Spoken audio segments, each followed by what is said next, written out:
In section 8.1, we learned a little bit more about solving quadratic equations, and we introduced a technique called completing the square. In section 8.2, we're going to introduce a formula that will actually get us another way to solve quadratic equations. It's something called the quadratic formula. Now, it's important for us to know both of these techniques because there are some problems that are simple enough that completing the square is the fastest and easiest way to solve a quadratic equation. There are other cases where the quadratic formula is going to be the best approach. We're going to talk a little bit in this section about when to use which one. It's also important to note that the quadratic formula, while it is a formula where you're going to just be able to identify certain variables and plug them straight into a formula and get an answer, sometimes in mathematics we take formulas for granted and don't realize that they come from somewhere. It wasn't just some smart guy, way back in history that invented this formula. It's something that we can all understand where the formula comes from. And it turns out that the formula for the quadratic equation, the quadratic formula, comes from completing the square. The way that we prove that formula even works, how we derive that formula, is using the completing the square technique. So there's going to be an optional section for you to watch how that formula is derived. The main thing we're going to talk about here in 8.2 is just being able to use the quadratic formula to solve quadratic equations. Alright, let's take a look at that formula. Solving quadratic equations using the quadratic formula is done by first making sure that your quadratic equation, the one that you want to solve, is in this form right here. ax squared plus bx plus c is equal to 0. When it's in that form, we will be able to identify the a, the b, and the c in that formula. It'd be easier if I circle those. A, the b, and the c, and plug them into the formula that you see right here. Alright, so that formula, x is equal to negative b plus or minus. You'll recognize the plus or minus as showing up in the same way that we had plus or minus answers in completing the square, because when you take the square root of both sides, remember we ended up having to put a plus or minus in there. This tells me that there's two answers. A quadratic equation generally will have up to two answers. Okay, and it's x is equal to negative b plus or minus the square root of b squared minus 4ac over 2a.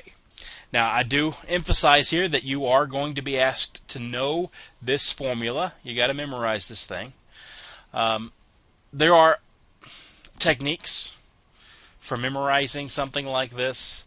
Unfortunately, the technique that I'm most familiar with in this case is a little ditty, a little jingle, a little song. I didn't actually learn this song until I was teaching this a couple of years ago, and it was one of my math majors in like a calculus class was coming along solving an equation. It had to be quadratic, and she started humming this tune. I was like, what are you doing? And she said, there's a song to remember the quadratic formula. I was like, really, there's a song?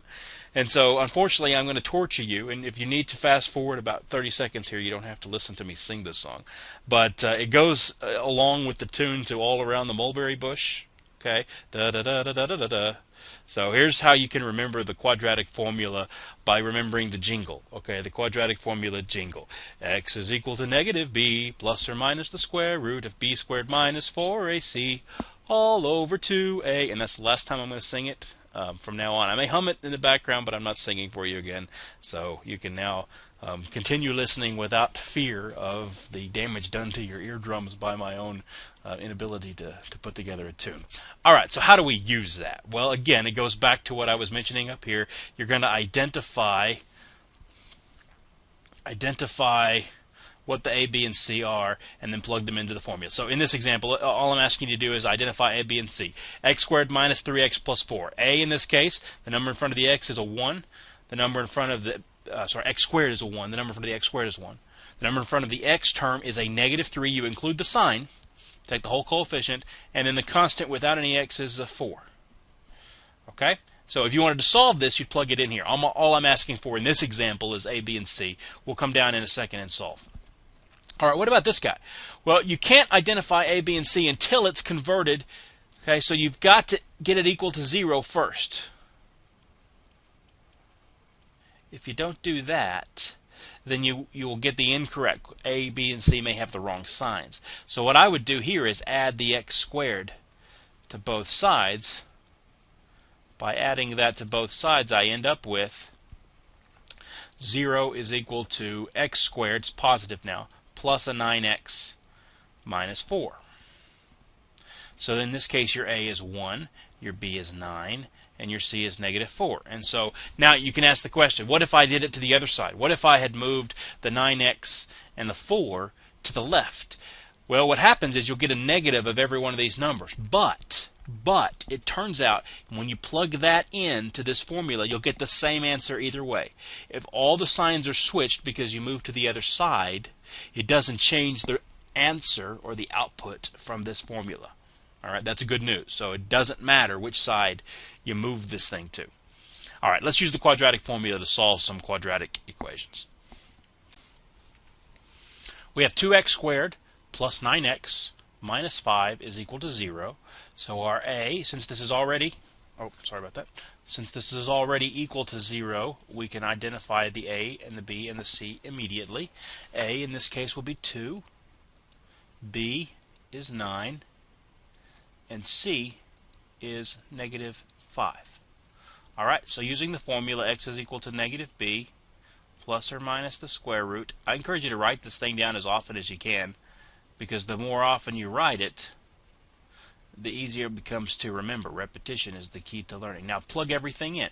So we have x is equal to negative 9 plus or minus the square root of 9 squared minus 4 times 2 times a negative 5 over 2a. Now what is a? Remember, a is 2 in this case. So now we completely simplify our answer. Alright, we have a negative 9 plus or minus. Now this becomes 81. Negative 4 times 2 is negative 8. Negative 8 times 5, right, is negative or positive 40, right, plus 40. So we have the square root of 121. 81 plus 40 is 121 all over 4. Okay? Now the square root of 21 we can actually do. That gives us 11. So we have negative 9 plus or minus 11 over 4. Negative 9 plus 11 over 4 is a 2, right? Negative 9 plus 11 over 4, which reduces to 1/2. So if these are numerical values, you can go ahead and simplify this out completely. Negative 9 minus 11 over 4 gives me negative 20 over 4, which is negative 5. Our two answers are 1/2 and negative 5. Okay, the next example. Again, we're going to use the quadratic formula to do this. We have 2x squared is equal to 6x minus 1. First thing you need to do is get this thing equal to 0. So I'm going to start by taking these and moving them to the other side, right? In that case, it means subtract 6x and add 1 to both sides. Minus 6x plus 1. I end up with 2x squared minus 6x plus 1 is equal to 0. So A is 2, B is negative 6, and C is 1. Okay, so plugging that in, 2x is equal to negative b. Alright, I'm going to be lazy and use a trick that I can do in here. I'm just going to copy my formula, rewrite it, put it right here. Alright, so x is equal to negative b plus or minus the square root of b squared minus 4ac all over 2a. So plugging in, I have minus a minus 6 plus or minus the square root of b squared, which is negative 6 squared minus 4 times 2 times 1 over 2 times 2, which will give me a positive 6 plus or minus the square root. Now I've got 36 here minus 8, so 36 minus 8 is 28. over 4, which I can simplify. 28 I can write as the product of a perfect square. It's the square root of 4 times the square root of 7. So I can pull out a 2. I'll have 6 plus or minus 2 square roots of 7. You are required to go ahead and simplify your radicals as much as possible now that we're done with chapter 7.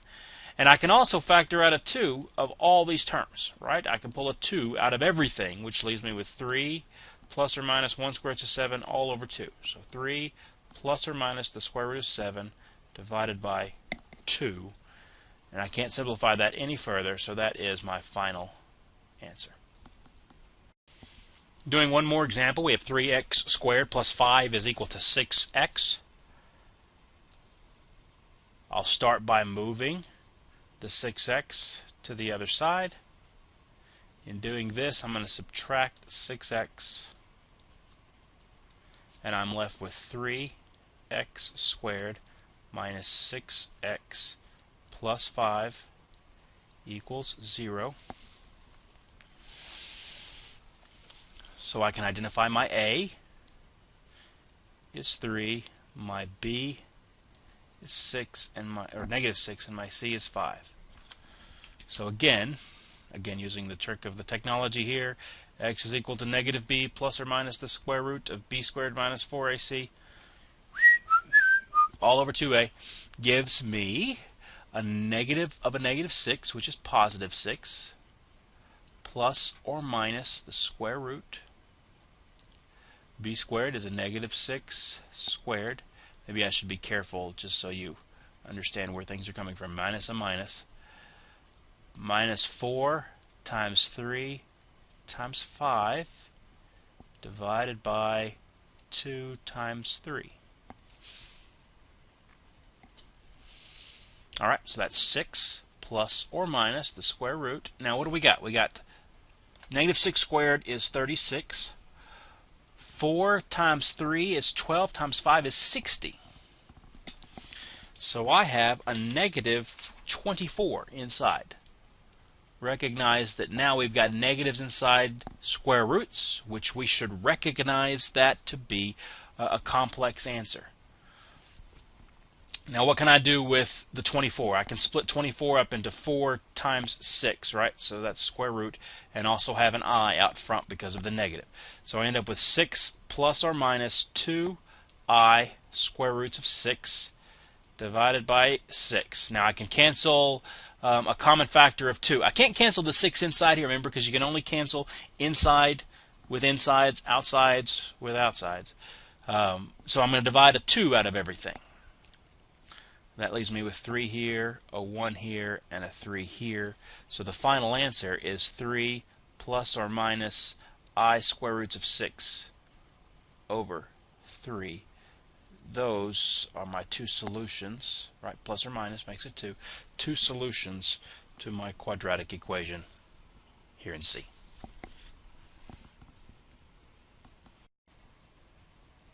I hope you noticed that in the last 3 examples we got really 3 different types of answers. We got real number answers, we got rational answers, we had irrational answers, we even had complex answers. Now it's possible for any quadratic equation to really have 3 different types of solutions. You can have a quadratic equation that has 2 real solutions. You can have a quadratic equation that has 1 and only 1 real solution, and you can have a quadratic equation that has 2 complex solutions. And those are really the only choices that you have. Either 2 real, 1 real, or 2 complex, as in the number 2, not as in the superlative 2 complex.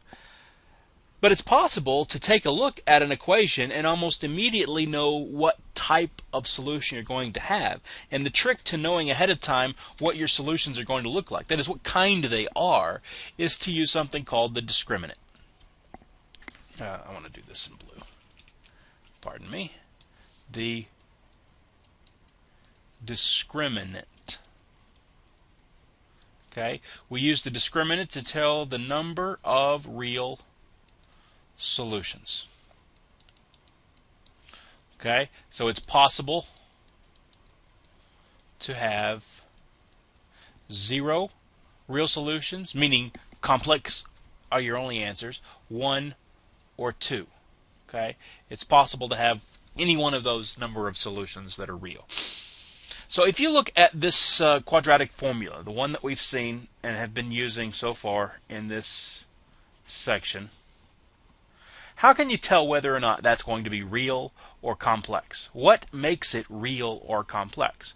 Well, you'll remember that it's what's inside the radical that decides whether or not we have an I, right? Because if that number inside the radical was negative, that's when the I showed up, which made it complex. If that thing was positive, then you would have 2 real solutions because you'd have a plus or minus a real number. And it's also possible that the b squared minus 4ac is actually a 0 value. If it's 0, then the plus or minus doesn't change the answer. You'll only have one answer. So this is real whenever b squared minus 4ac is greater than or equal to 0. It's complex if b squared minus 4ac is negative. And there's only one answer if b squared minus 4ac is exactly 0. So what we're going to do is we're going to define that formula, b squared minus 4ac, to be the discriminant.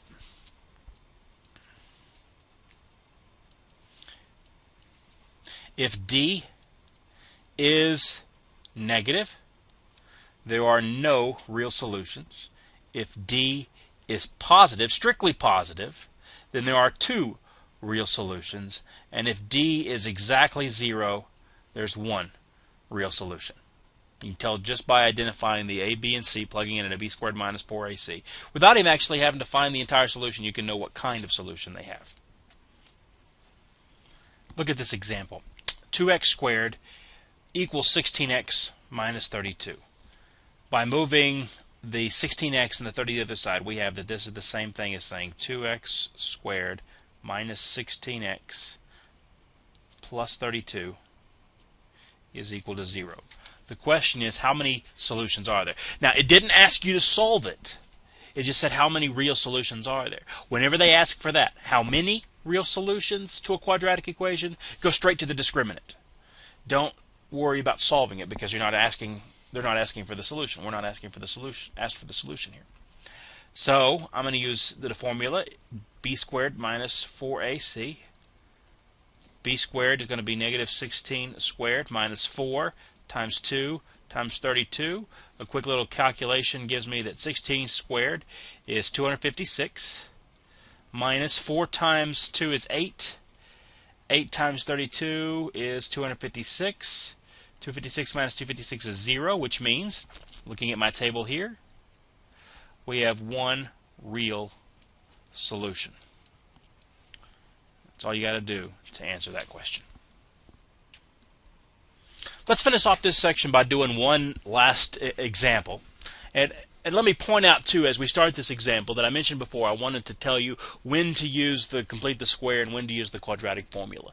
The short answer to that is it doesn't matter. You can use either technique, the completing the square from 8.1 and the quadratic formula will solve every quadratic equation that we come across. They're that powerful. Whereas factoring only solves problems which factor, doesn't find solutions when it doesn't factor. So we've got 2 techniques here that help us to solve any type of quadratic equation. Now here's my suggestion. If the numbers are small and that middle term is even, completing the square is going to be quick and easy. Okay? However, when you've got large numbers or decimal numbers showing up, almost always will I go to the quadratic formula.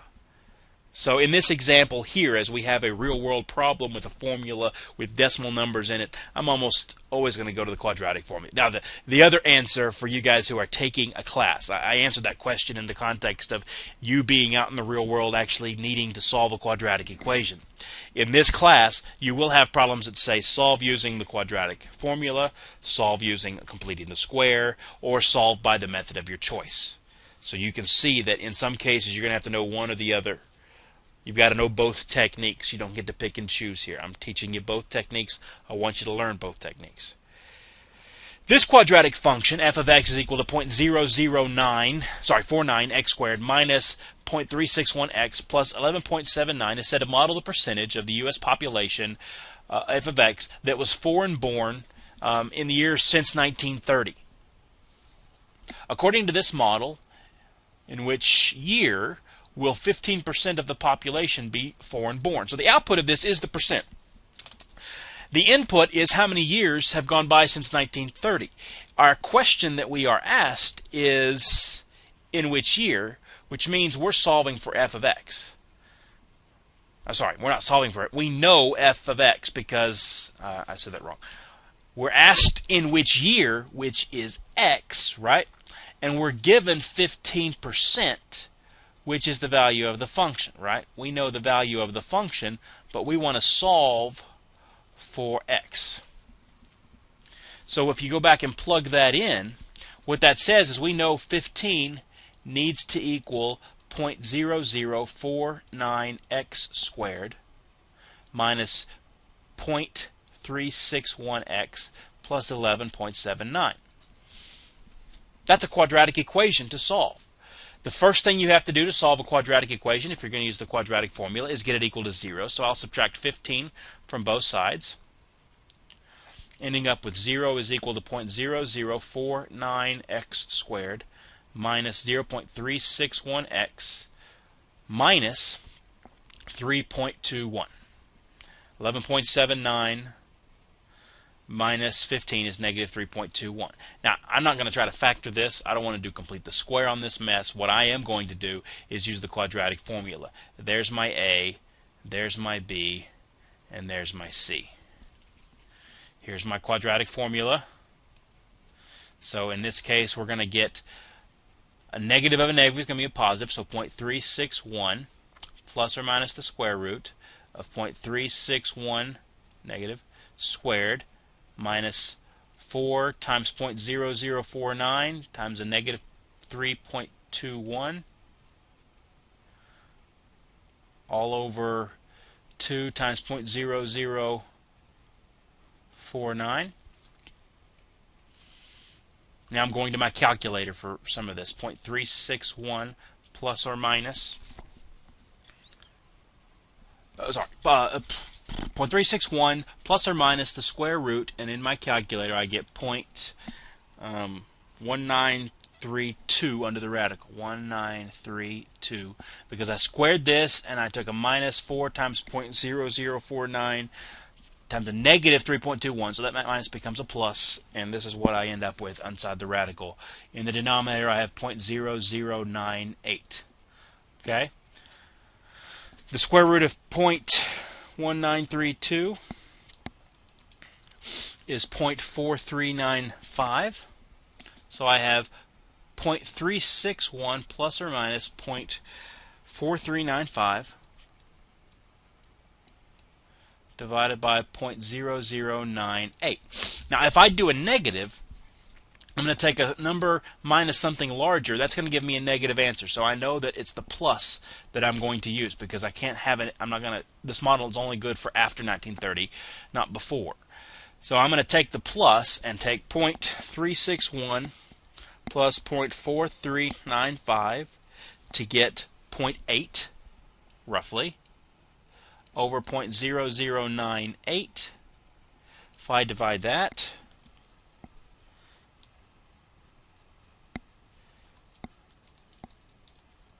I end up with 81.6, or roughly 82. Now what does that mean? Remember, x represented a solution to this equation, but it also has a meaning in the original problem. It meant number of years since 1930. So 82 plus 1930 gives me 30 plus 82 is in 2012.